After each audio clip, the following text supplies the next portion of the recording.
আগে এইভাবে হাত আমি উপরের দিকে তুলে দিতে পারতাম না। জি, এখন এখন ইনশাআল্লাহ তুলে দিতে পারি, মোটামুটি ভালো।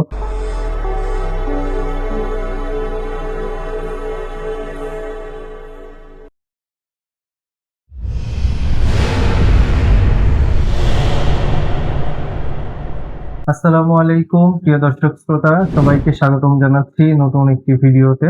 এবং আমাদের সাথে আরেকজন পেশেন্ট উপস্থিত আছেন। উনি আমাদের কাছে আকুপাংচার সেশন নিয়েছেন। ওনার কোমরে ব্যথা এবং হাতের ব্যথা এবং জয়েন্টের ব্যথা ছিল, পায়ের নিচে ব্যথা ছিল। আমরা আজকে ওনার সাথে কথা বলবো যে উনি আমাদের সেন্টারে আসার আগে ওনার কি কি সমস্যা ছিল এবং এই কয়েকদিন আকুপাংচার নেওয়ার পরে ওনার এখন কি অবস্থা, এ বিষয়ে আমরা ওনার কাছ থেকে শুনবো। প্রথমে একটু আপনার পরিচয়টা একটু দিবেন, কোথা থেকে আসছেন আমাদের সেন্টারে? আমার নাম মোহাম্মদ শহীদুল্লাহ, আমি ওমান প্রবাসী।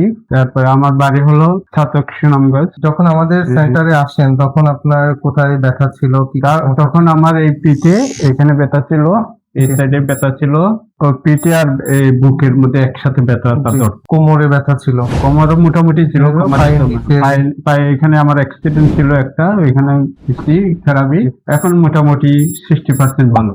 ওজন থেরাপি একটা প্রথমটা দিচ্ছি, তারপরে লিগামেন্টের থেরাপি দিয়েছি। তো এখন কি অবস্থা? আলহামদুলিল্লাহ মোটামুটি অনেক সুস্থ। আগে তো হাত তুলতে সমস্যা হতো, এখন কি হাত ভালোভাবে? আগে এইভাবে হাত আমি উপরের দিকে তুলে দিতে পারতাম না। জি, এখন ইনশাআল্লাহ তুলে দিতে পারি, মোটামুটি ভালো। তা আপনারা বলছেন আরো 2-1টা দিলে ভালো হতো, কিন্তু আমার কাছে টাইম নাই। আমার ফ্লাইট 6 তারিখে, চলে যাচ্ছি ইনশাআল্লাহ। জি, পরে আবার ইনশাআল্লাহ।